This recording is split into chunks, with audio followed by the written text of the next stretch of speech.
चलो जी, स्वागत दोस्तों इंग्लिश लाइब्रेरी में। आई होप आप सभी लोग बढ़िया होंगे। तो आज ये हमारी जो सेकंड क्लास है एमएच अब्राहम को लेके, और इसके पिछले वाले वीडियो में हमने तकरीबन स्टैटिक आइडियोलॉजी तक देख लिया था, है ना। पेन का कलर चेंज कर लेता हूँ। यहाँ तक हम लोगों ने देख लिया था पेज नंबर 5 तक। इसके नेक्स्ट रिलेटेड टर्म को हम लोग स्टार्ट करने वाले थे, यानी कि एस्थेटिसिज्म। ठीक है, तो चलिए, जैसे कि मैंने पिछले क्लास में बताया था, ये बुक बहुत ही इंपॉर्टेंट है हमारे इंग्लिश लिटरेचर की दुनिया में।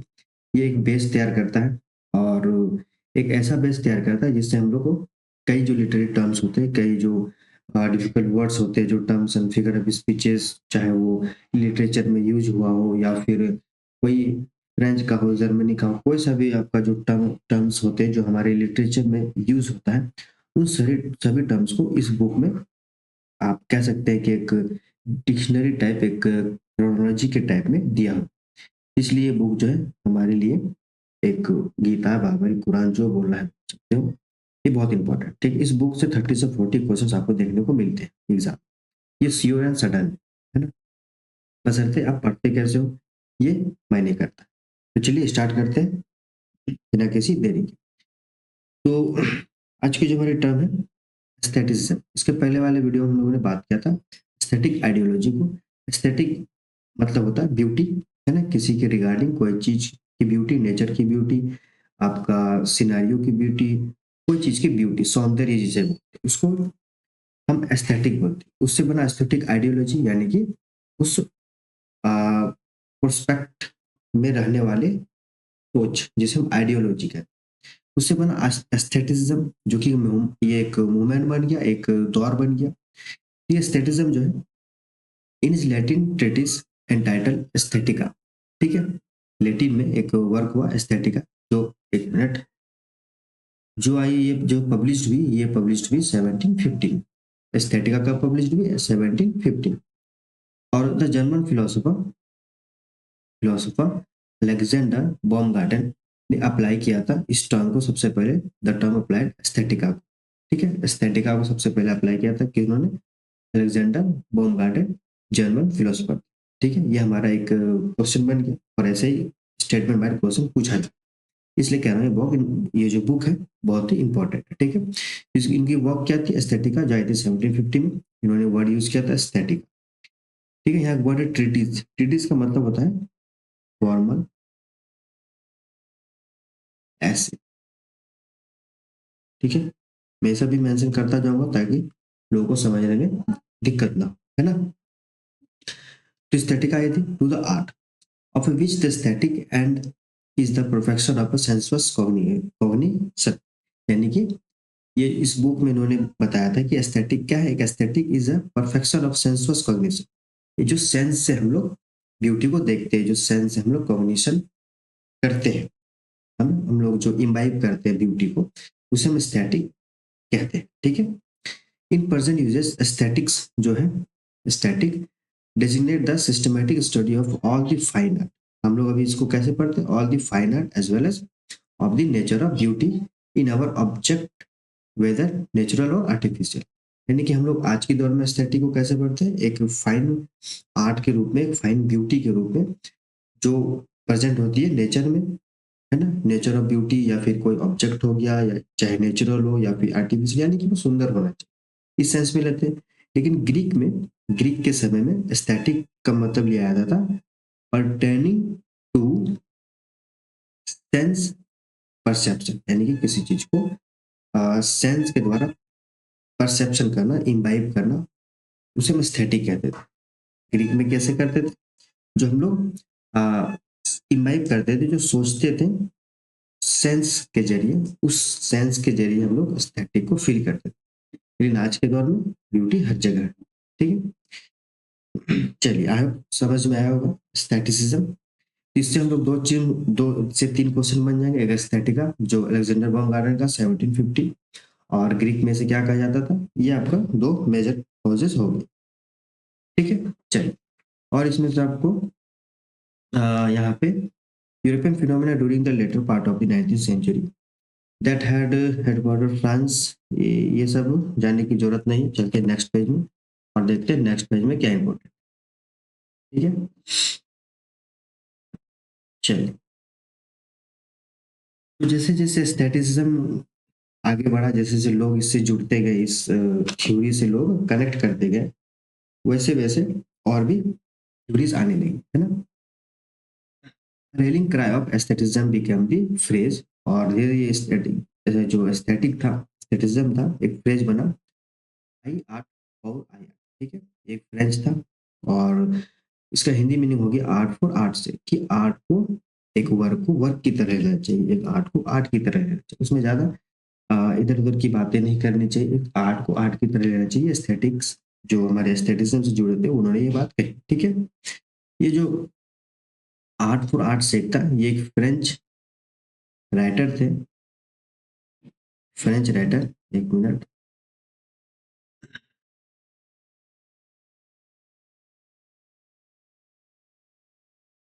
फ्रेंच राइटर थे विक्टर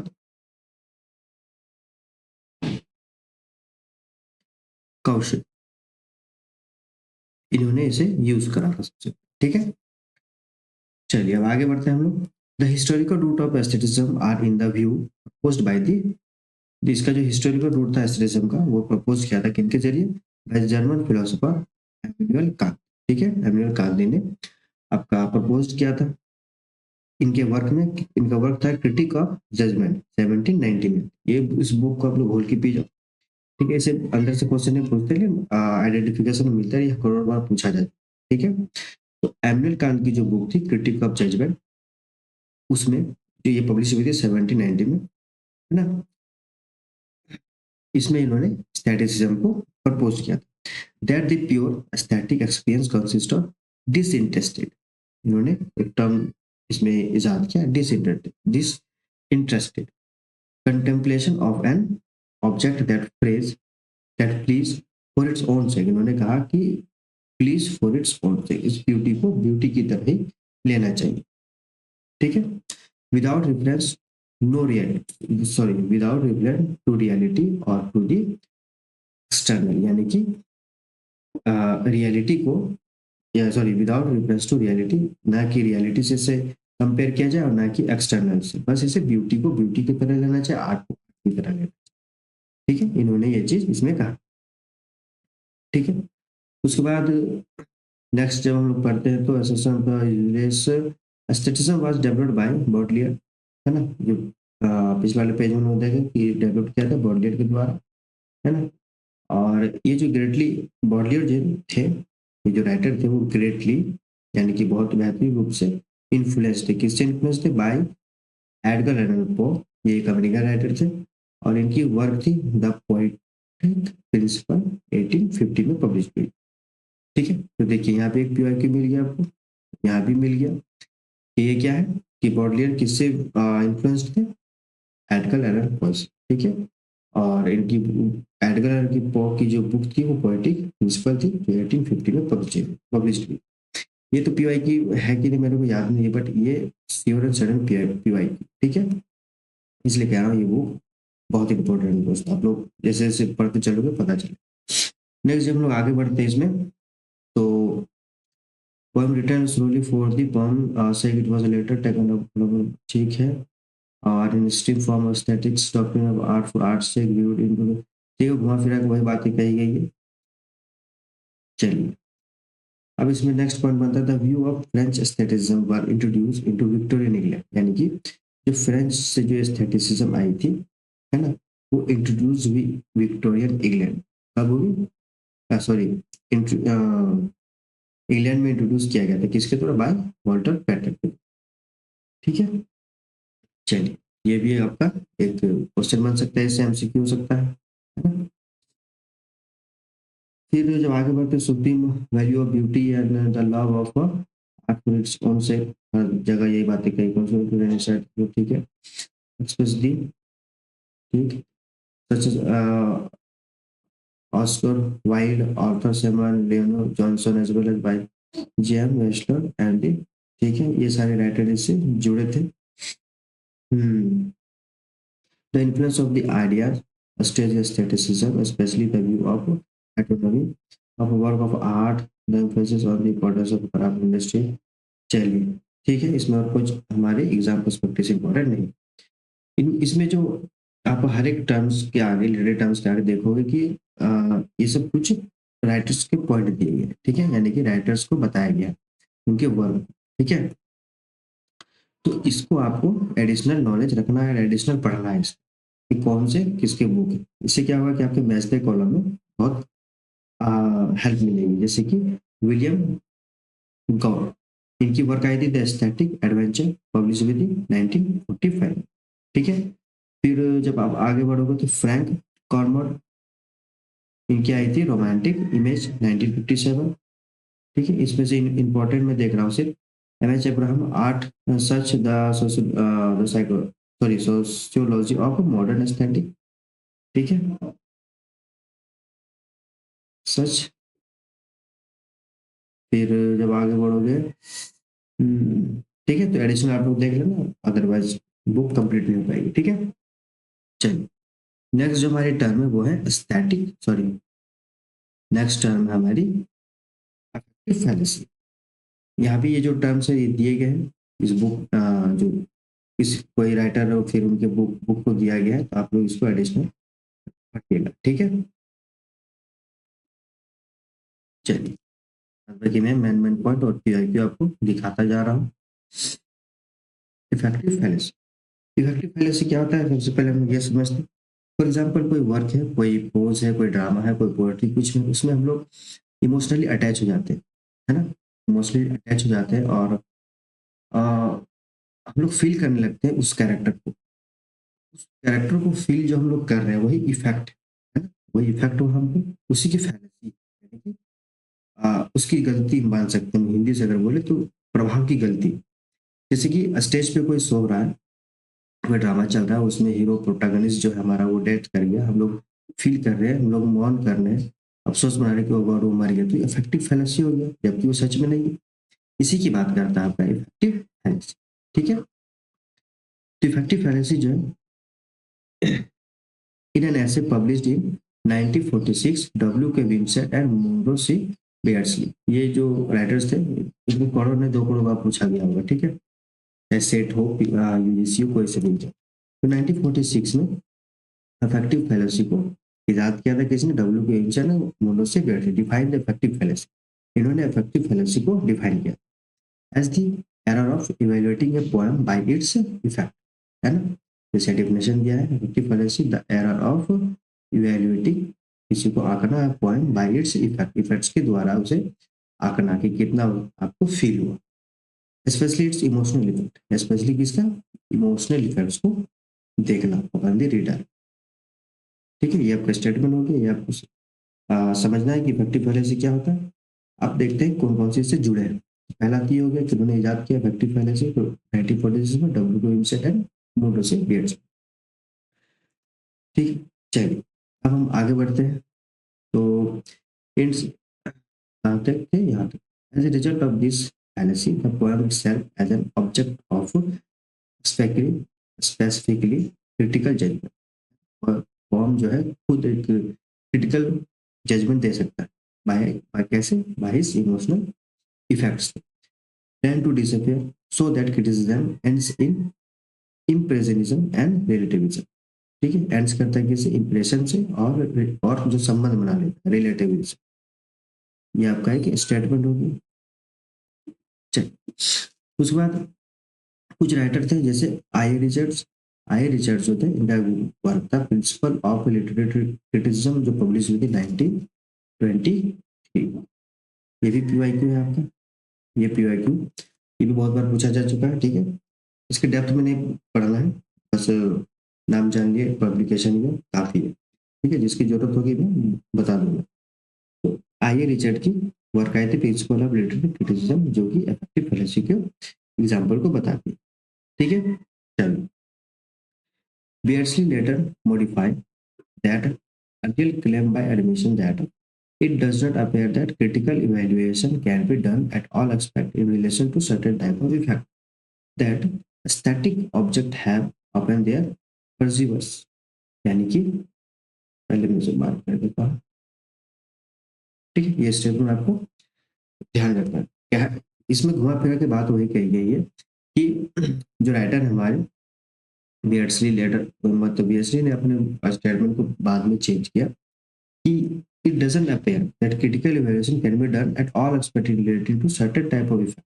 यानी कि जो हम लोग अ, किसी चीज से कनेक्ट हो रहे हैं, किसी से इमोशनली अटैच हो रहे हैं, उसका मतलब ये नहीं कि हम सारा श्रेय हम लोग सिर्फ एक ऑब्जेक्ट को देंगे, यानी कि एक वर्क को देंगे, चाहे जो ड्रामा हो चाहे पोएम उसको देंगे। ठीक है, ये डिपेंड करता है जो देख रहा है, जो ये डिपेंड उस वक्त भी कर रहा है जो जो पढ़ रहा हो, जो चीजों को देख रहा हो, जो व्यूअर जैसे हम लोग, है ना। तो हो गया ये आपका। फिर उसके बाद इसमें आगे बढ़ते हैं, तो in which extreme reaction against the doctrine of the affective fallacy of manifested during 1970 developed by. ठीक है, चलिए। तो इसमें और कोई इंपॉर्टेंट पार्ट नहीं है, इसमें बस ये है कि विमसेट एंड बियर्सली का द इफेक्टिव फैलेसी है ना 1946 में रिप्रिंट हुआ था। फिर डब्ल्यू के विमसेट का वर्बल आइकन, ये भी बहुत बारी पूछा है, ये भी पीआईक्यू है आपका, इसमें बहुत पीआईक्यू है दोस्तों। ठीक है, ये बुक आपको खा जाना है। एंड मोर्स के बियर्सली, ठीक है, इनका आया था aesthetic problem and sorry problem in the philosophy of criticism 1958। Static problem in the philosophy of criticism 1958 में पब्लिश हुई थी, किसकी? बियर्सली की और वेबसाइट की द वर्बल आइकन। ठीक है, चलिए अब चलते हैं नेक्स्ट पेज में, देखते हैं कौन से हमारे और पॉइंट है। इसलिए कह रहा हूँ ये बुक बहुत जरूरी है, बहुत। इस बुक को पढ़ के कितने लोगों ने नेट क्वालिफाई किया, ठीक है। मैंने इस बुक को 4 दफा पढ़ा है और फिर भी मुझे लगता है कि मैं पहली बार ही पढ़ रहा हूँ, क्योंकि इसमें बहुत टर्म है, बहुत। आपको कुछ एक दो बार वो समझ में नहीं आएगा सबसे पहली बार, बट कोई नहीं। हाँ, पढ़ते पढ़ते लोग सीखते हैं, मैं भी सीखा हूँ, है ना। तो हमारी जो नेक्स्ट टर्म हुआ है एलिनेशन इफेक्ट। अब ये एलिनेशन इफेक्ट क्या है? एलियन का मतलब क्या होता है? अजनबी, है ना, जिसे हम जानते नहीं हैं, उसका इफेक्ट, किसी अनजान चीज की इफेक्ट, उसे एलिनेशन इफेक्ट। ठीक है, अब इन इस epic theatre of the 1920s and later the German dramatist Bertolt Brecht, ठीक है, इन्होंने एलिनेशन इफेक्ट को अडेप्ट किया था, यानी कि एलिनेशन इफेक्ट को दिया था। ये भी आपका पीवाईक्यू हो गया। ठीक है, कि किसने इजाद किया एलिनेशन इफेक्ट को? तो Bertolt Brecht adapt the Russian formalist concept of defamiliarisation. ये डीफेमराइजेशन क्या है? कि जब हम लोग कोई वर्क को देख रहे हैं तो हमें डीफेमराइजेशन करना, क्या करना है? डीफेमराइज, यानी कि हम उसे हम उससे कनेक्ट हमें उसे कनेक्ट नहीं करना। कहने का मतलब ये है, ठीक है। फैमिलियर, आप सभी को पता है कि जैसे तालमेल बनाना, तो फैमिलियराइजेशन तालमेल बनाना, लेकिन डीफैमिलियर यानी कि उसे तालमेल नहीं बनाना, जिसे इफेक्टिव फैलेसी में क्या था, हम लोग इफेक्ट कर जाते, लेकिन इसमें ये बताता है एलिनेशन इफेक्ट में कि हमें उससे दूर रहना है। हमें आ, उस उस वर्क से, उस प्रोटैगनिस्ट के वर्क से, उस वर्क के पार्ट से डीप फैमिलियर होकर रहना, हमें एक एलिनेशन बना के रखना। ठीक है, into what he call the alienation effect, जैसे हम लोग एलिनेशन इफेक्ट है, वर्क से हम लोग को कनेक्ट नहीं करना। जैसे हम लोग मूवी देखते हैं तो कुछ मूवी ऐसी होती है जो रोने लगते हैं लोग, है ना, क्योंकि वो इफेक्ट हुआ, वो इफेक्टिव फैलेसी हुआ। ठीक है, लेकिन बर्टल बर्चेट कहते हैं कि हमें डिफेमिलियर करना है, वहाँ पे हमें अलग करना है अपने आप को। ठीक है, क्योंकि वो रियलिटी नहीं है। ठीक है, the German term is also translated, और जर्मन टर्म में इसे स्टैंजमैन इफेक्ट भी और या फिर डिस्टेंसिंग इफेक्ट भी कहते हैं। ठीक है, चलिए। फिर the last is closest to virtue's notion is that in avoids the negative connotation of jadiness, incapacity to feel and social apathy that the word alienation has required in English।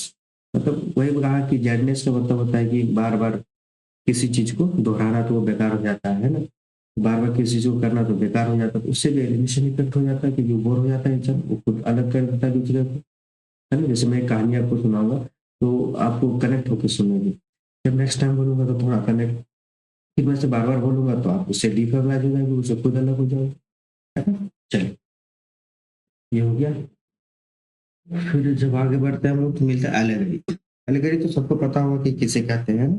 Allegory का मतलब होता है कि एक ऐसा term जिससे हम किसी वर्क को सजाते हैं, कह सकते हैं। किसी वर्क को हम लोग किसी क्वालिटी को दिखाना हो तो हम एक एलेगरी यूज करते हैं, ताकि उस एलेगरी से हम उसे डिनोट कर सकें, चाहे वो अच्छा हो, बुरा हो, या फिर गुड दिखाना हो, बैड दिखाना हो, एक एलेगरी यूज करते हैं हम लोग, है ना। Allegory is a narrative whether in prose और वर्स, ठीक है, चाहे प्रोज हो चाहे वर्स में हम लोग यूज करते हैं। In which the agent and action and sometimes the setting as well are contrived by the author to make coherent sense on the literal or primary level of significance, and at the same time to communicate a second correlated order of significance। यानी कि कुछ ऐसी बातें करना अपने pros word में उसी कोई सेकंड मीनिंग दे रहा हो, है ना, एक धुंधलापन सा, जिससे समझने में हम लोग को थोड़ा वक्त लगेगा कि वो कहना क्या चाह रहा है, वो बोलना क्या चाह रहा है।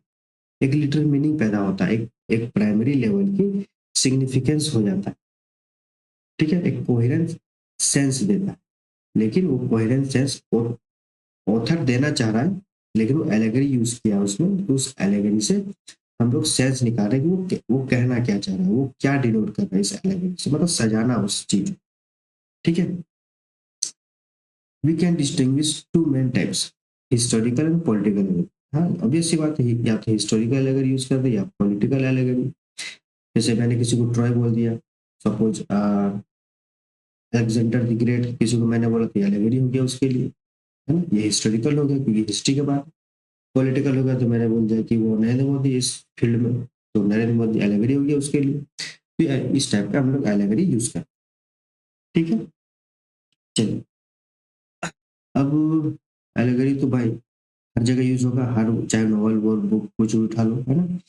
तो इन जॉन ड्राइडेन का एक वर्क था एब्सलम एंड क्रिस्टोफर, जो आई थी 1681, ठीक है। ये भी पीवाईक्यू है, ये भी पूछा गया। इस बुक को आप लोग इसका पब्लिकेशन ईयर और एक बार इसको ओवरथ्रो कर लीजिएगा, ठीक है। The biblical king David represent, इसमें जो है बिब्लिकल किंग है डेविड, रिप्रेजेंट करता है चार्ल्स टू। ये गाली करिएगा उसको लिए जो हिस्टोरिकल हुआ, है ना। और King Absalom represent his natural son Duke Monmouth, है ना, ड्यूक बॉनमथ एब्सलम रिप्रेजेंट कर रहा है, ठीक है। देखिए ये क्वेश्चन बन जाएगा आपका स्टेटमेंट वाइज में। The biblical story Absalom rebellion against the father,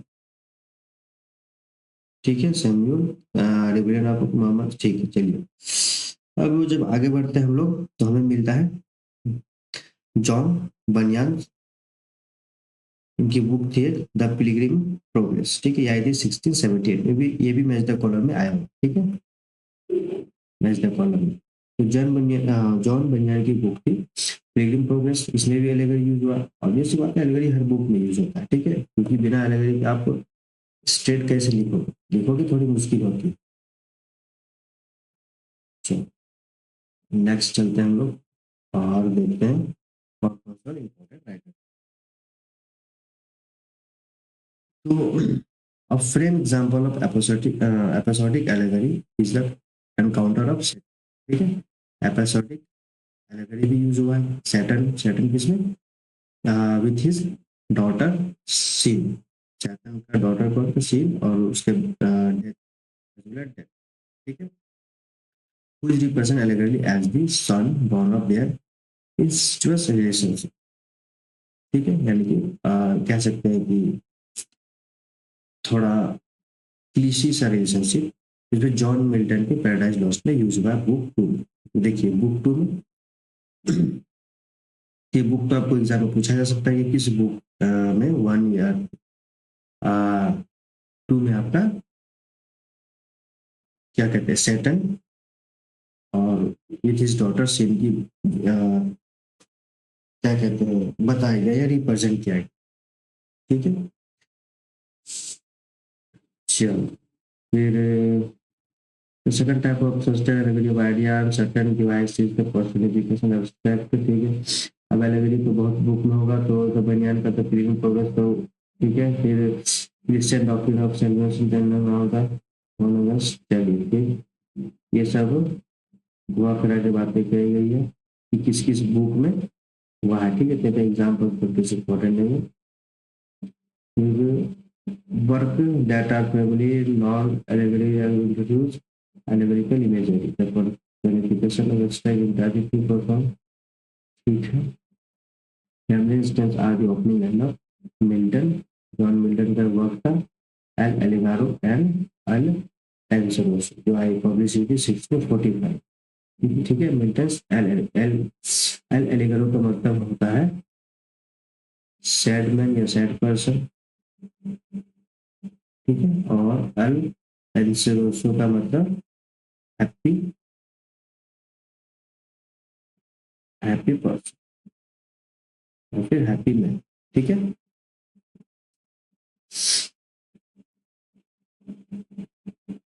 फिर पहले करी थॉमस ग्रेस की एलजी रिटर्न इन और कंट्री चर्च 1750, ये भी पीवाईक्यू है आपका, मैथ्स की कॉलम में आया हुआ है, इसलिए मैं कह रहा हूँ ये बुक बहुत इंपॉर्टेंट, बहुत ज़्यादा, ठीक है। चलिए अब नेक्स्ट आगे बढ़ते हैं हम लोग।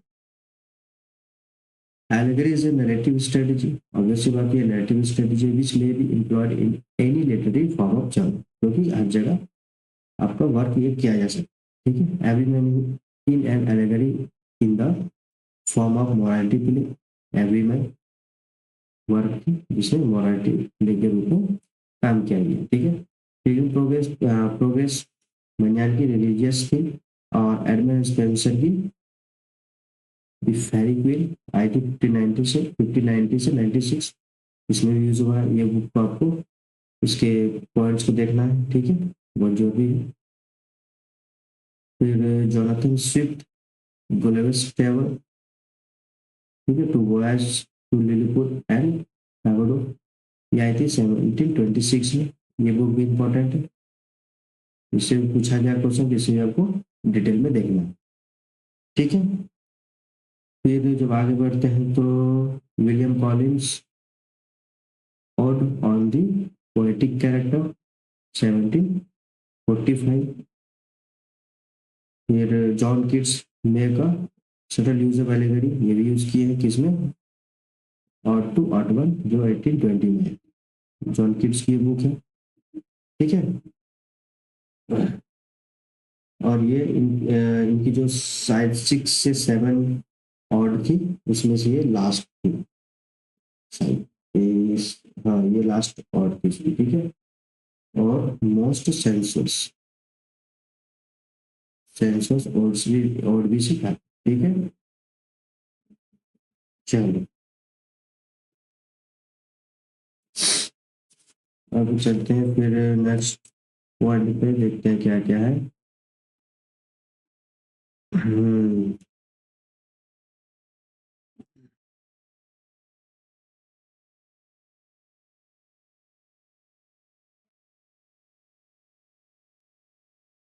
इज द नरेटर ऑल असली, ठीक है। डांटे गैब्रियल की डिवाइन कॉमेडी, इसमें भी हुआ है। फ्रेंच रोमन डिलारोज, चौसर की हाउस ऑफ फेम, है ना, मतलब हर जगह ये जितने भी मैं अंडरलाइन कर रहा हूँ उसको, इस सब का आपको नोट्स बना लेना है। विलियम लैंगर्स की पियर्स प्लाउमैन, ये सब इंपॉर्टेंट, ठीक है, बैंक के बारे में पूछे जाते हैं। उसके बाद आप कैलेगरी गीत की आई थी हाउस पार्ट 2, है ना। टीवी शैली की प्रोमिथेशन बाउंड, थॉमस हार्डी की द डायनेस्ट, ये सब इंपॉर्टेंट है वो। फ्रेंच काफा कैलविन कॉन्सरेंसी, ठीक, चलिए ठीक है। तो आगे बढ़ते हैं हम लोग। ड्यूरिंग द 20th सेंचुरी आते आते क्वार्टर ऑफ द, ठीक है। जैसे जैसे अब आगे बढ़ता गया तो एलेगरी में मॉडिफिकेशन चलता रहा और भी चीजें जुड़ने लगी, है ना। ये सब बारे ये सब बातें से मैं जिक्र है। The critic Frederick Jameson uses the term to signify the relation of a literary text to its historical substance, ठीक है। फ्रेडरिक जेमसन की वर्ड थी पॉलिटिकल अनकॉन्शियस, ठीक है। ये भी पीवाईक्यू है। पॉल्डीमैन, पॉल्डीमैन का आपका इनका तो वर्क नहीं लिखा है इसमें, चलिए कोई नहीं। ठीक है, तो एलेगरी को बताया गया इसमें, जितने भी बुक्स और राइटर के नाम दिए गए इसमें ये बताया गया कि एलेगरी के जो है आपके किन्होंने किन्होंने अपने वर्क्स में यूज किया। तो ऑब्वियसली वर्क एलेगरी सब में यूज हो सकता है ना, किसी भी वर्क में यूज हो सकता है। ये तो सिर्फ एक एग्जाम्पल समझाने के लिए दिया गया है ना। चलो, अब एक टर्म आती है फेबल।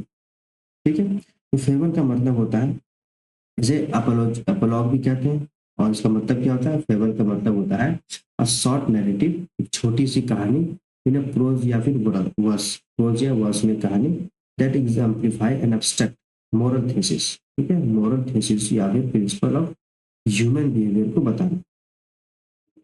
ठीक है, उसे हम फेबल कहते हैं। तो फेबल किसे कहते हैं, एक छोटा नैरेटिव, प्रोज या फिर वर्स, ठीक है, जिसे मोरल थीसिस या फिर प्रिंसिपल को बताते, ह्यूमन बिहेवियर के प्रिंसिपल को बताते हैं, छोटी सी कहानी।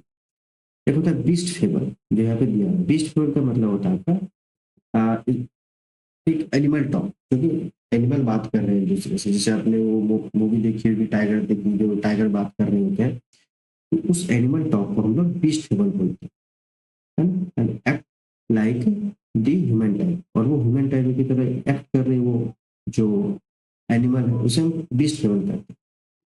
ठीक है, अब इसे जानने वाले इसमें क्वेश्चन ये पूछा जा सकता है कि द गेट ऑफ ग्रेप्स कहाँ पे था, hanging beyond his reach but in well clouds there probably sowed away. ठीक है, the little can not be get और ग्रेप्स। ठीक है, the beast fable is a very ancient form that in Egypt, ये Egypt में हुई थी beast fable. ठीक है, इंडिया ग्रीस ये सब में ये बीस्ट फेबल यूज होता है ना। चलो ठीक है, अब जब हम आगे बढ़ते हैं तो बीस्ट पेपर हमें देखने को मिलता है कौशल के जो टेल है, उस टेल में नंस प्रीस्ट टेल जो था वो बीस्ट फेबल उसे कहा गया, the story of the cook and the fox. इस टेल को बीस्ट फेबल कहा गया। तो ये एग्जांपल स्टेटमेंट वाइज आपको विचार पूछे जा सकते हैं कि which are the beast fable. Beast fable हो गया तो कॉक एंड फॉक्स की जो स्टोरी नंस प्रीस्ट होगी। ठीक है, ऐसे क्वेश्चन बनते हैं इसमें। चलिए, फिर जब आगे बढ़ते हैं हम लोग तो देखते हैं जेम्स थर्मर। ठीक है, चलिए यह James थर्मर produced a set of short fable under the title Fable for Our Time and in Animal Farm। ये पब्लिश हुई थी 1945। ठीक है, ये शॉर्ट फेबल इनका एक वर्क आया था इसमें। नेक्स्ट चलते हैं, नेक्स्ट कौन कौन से इंपॉर्टेंट हो रहा है। नेक्स्ट है अब पैराबल। ठीक है, पहला क्या था, फेबल था, जो छोटी कहानी होगी मॉरल स्टोरी को बताती। उसके बाद बीस्ट फेबल है ना, पहला था एक फेबल जो कि छोटी कहानी मॉरल स्टोरी को लेकर। नेक्स्ट था बीस्ट फेबल, आप लोग को भी ऐसे नोट्स तैयार कर लेगा। ठीक है, अब आया पैराबल। ठीक है, पैराबल भी एक वेरी शॉर्ट नैरेटिव है, ह्यूमन बींग्स को प्रेजेंट करता है इसमें। ठीक है, और ये क्या करता है, आपका कन्वे करता है, बताता है, कन्वेज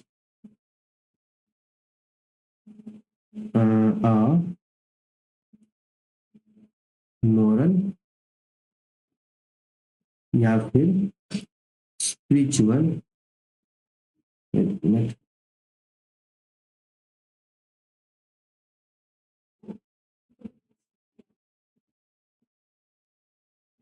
स्पिरिचुअल लेसन।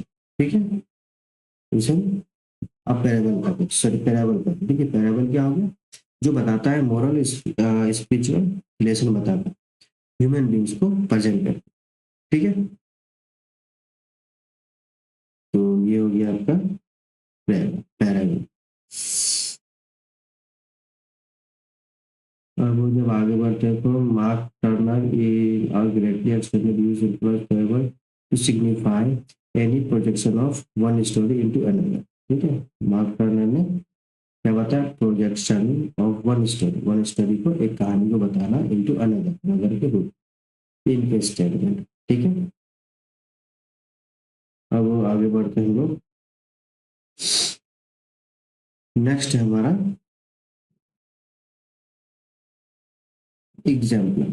ठीक है, नेक्स्ट हो गया एग्जाम्पल। एग्जाम्पल क्या है, ये भी स्टोरी है, told a particular instance of the general theme in a religious sermon, यानी कि आपका रिलीजियस मैटर में पार्टिकुलर इंस्टेंस, पार्टिकुलर एग्जाम्पल को लेकर जनरल थीम में एक रिलीजियस सर्मन को लेकर रिलीजियस पॉइंट ऑफ व्यू से जिसे हम जिस कहानी को बताते हैं उसे एग्जाम्पल का। ठीक है, ये मिडिल एज में फेमस हुई थी, तो इसमें तो पूछेगा नहीं पूछेगा तो दिमाग नहीं लगा रहा है ना। तो चौसर का जो टेल था, ये पार्टनर्स टेल, ये आपका एग्जाम्पल में आ जाएगी। The partners preaching on the theme greed is the root of all evil. देखिए ये आपका बन सकता है ये क्वेश्चन, है ना, greed is the root of all evil. फिर जब आगे बढ़ते हैं हम लोग तो द चौसर चैंटिक्लियर आ गया, first Chaucer Chanticleer in the nun's tale borrows the preacher's technique in the 10 exemplar he tells in a vain effort to pursue his skeptical wife। ठीक है, चलिए इसमें भी आपका एग्जाम्पल यूज। प्रोवर्ब्स, प्रोवर्ब्स तो आप सबको पता है किसे कहते हैं, है ना। यह शॉर्ट इथिस statement widely accepted truth about everyone's life, यानी कि एक छोटी सी पिटी स्टेटमेंट, छोटी छोटी बातें लेकिन बड़ी मीनिंग देती है उसमें प्रोवर्ब्स। ठीक है, चलिए इसमें ज़्यादा टाइम वेस्ट नहीं करते हैं। अब आते हैं हम लोग नेक्स्ट में। नेक्स्ट क्या है, एलिट्रेशन। एलिट्रेशन पता है कि रिपीटेशन ऑफ जैसे रिपीटेशन होगा speech sound in sequence of near by words की रिपीटेशन को हम लोग एलिट्रेशन करते हैं, है ना। तो इसमें ज़्यादा हम लोग वेस्ट नहीं करते टाइम को, और आगे बढ़ते हैं हम लोग। तो वर्क को सिर्फ देखते हैं, वर्क कौन सी इसमें इम्पोर्टेंट है। तो विलियम लैंगलैंड की, तो विलियम लैंगलैंड की यस प्लॉमैन, ये तो आपको इम्पोर्टेंट है, पिछले स्टेटमेंट बताया मैंने।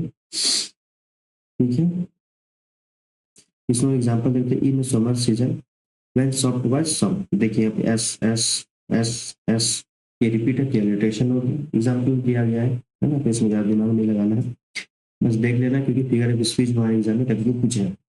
कॉन्सोनेंस, कॉन्सोनेंस होता है the repetition of sequence of two or more consonants but with a change in the internal vowel, यानी कि कॉन्सोनेंस उसे कहते हैं, रिपीटेशन होता है सीक्वेंस ऑफ टू, दो या फिर उससे ज्यादा कॉन्सोनेंट, कॉन्सोनेंट की दो या उससे ज्यादा की चेंजेस होती है, और एक अंदर में उसके वर्ड के अंदर में वॉयल की जो उसमें वॉयल होती है उसकी चेंज होती है, उसे हम कॉन्सोनेंस कहते हैं। एग्जाम्पल दिया लिव लव, देखिए लिव लव, है ना। तो यहाँ पे अंदर में वॉयल है, वॉयल के साथ आ रही है लिव, तो यहाँ भी लव, लेकिन बाहर आप देखोगे तो यहाँ भी कॉन्सोनेंट है, यहाँ भी कॉन्सोनेंट है। इसी तरह लीव अलोन, है ना, लीव अलोन। इस तरह pitter patter, repetition of consonants but with a change in internal vowel, vowel को अंदर में वोवेल चेंज हो रहा है और बाहर में रिपीट हो रहा है कॉन्सोनेंट। ठीक है, इसी तरह रीड टू राइडर, रीड, है ना, फेयर टू फेयर, देखिए एफ एफ कॉन्सोनेंट्स, तो ये रिपीट हो रहा है, फिर अंदर का जो वॉयल है वो चेंज हो रहा है। हैरियर हॉरर, यहाँ भी अंदर वॉयल चेंज है, यहाँ भी अंदर वॉयल चेंज है, लेकिन एच एच रिपीट है। ठीक है, नेक्स्ट है एजोनेंस। एजोनेंस इसका उल्टा है, in the repetition of identical और सिमिलर वर्ड्स। ठीक है, repetition of similar word specially in stage syllabus. तो ये जो कोट है ये है ऑटो गेशियन अल, जो पब्लिश हुई थी 1820 में, इसकी थी जॉन किट्स। ये जॉन किट्स की जो वर्क थी ऑड ऑन अग्रेशन ऑन 1820। इसमें ये स्टेटमेंट, इसमें ये लाइन दिया हुआ, उस लाइन से दिया गया, इसमें एग्जाम्पल है। अब इसमें एग्जाम्पल काफी एग्जाम में क्वेश्चन बन जाता है, ये दो स्टेटमेंट उठा के दे देंगे तो कहाँ से आएंगे, ऐसे ही स्टेटमेंट भी दिया जाता है इस बुक से, ठीक है। Thou still unravished bride of witness, thou foster child of silence and soul, ठीक। तो इसमें आप देखोगे आई आई आई आई फिर आई टाइम, है ना, ये रिपीट, रेपिटेशन ऑफ आइडेंटिकल और सिमिलर वर्ड, ठीक है, specially in state syllable same assonance में, ठीक है। चलिए हो गया। फिर आगे बढ़ते हैं हम लोग। तो अल्यूजन, अल्यूजन में आपको इसमें इसको भी बता ही देता हूँ अगर टाइम मिल जाएगा इसमें, है ना।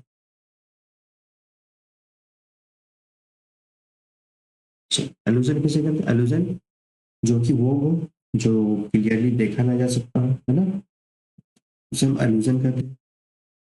Allusion is a passing difference without explicit identification, यानी कि बिना किसी सर्टेन आइडेंटिफिकेशन के किसी चीज को बताना, उसे हम अल्यूजन कहते हैं, है ना। टू ए लिटरेरी और हिस्टोरिकल पर्सन, प्लेस और इवेंट, कोई भी चीज को लेकर, प्लेस हो, पर्सन हो, इवेंट हो, चाहे कोई भी मुद्दा हो, उसमें आप बिना एग्जैक्ट मीनिंग दिए बताना कोई चीज को, ठीक है।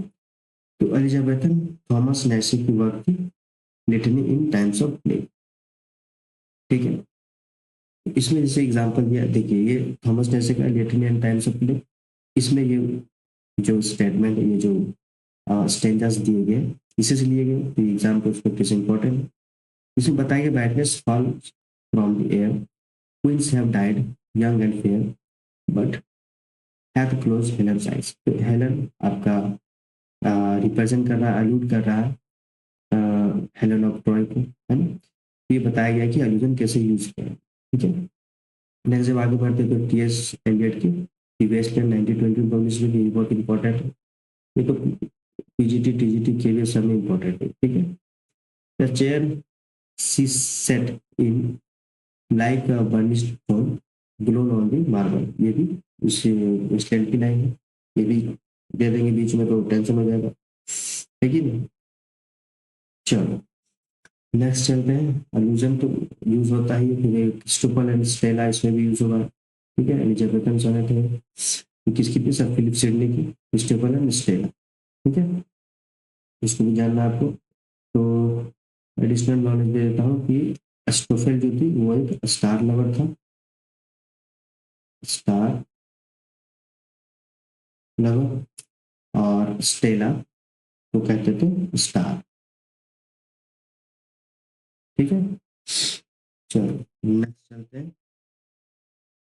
और नेक्स्ट चलिए, तो एम्बिग्यूटी से हम लोग नेक्स्ट क्लास में पढ़ेंगे, ठीक है।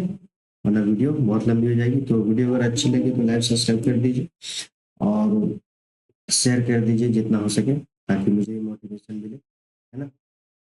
मैंने जैसे इस बुक को पढ़ा है थोड़ा प्रिसाइज करके और पॉइंट टू पॉइंट, मैं चाह रहा हूँ कि आप सभी को भी पॉइंट टू पॉइंट बताते चलो अपने नोट्स से, ताकि एग्जाम में फायदा हो, क्योंकि बुक थोड़ी बहुत लेंथी भी है, तो ऐसा नहीं कि हर चीज को पढ़ना है ना, चीजों को समझते हुए चलना है। तो वीडियो अच्छी लगे तो लाइक सब्सक्राइब कर दीजिए, मिलते हैं नेक्स्ट क्लास में।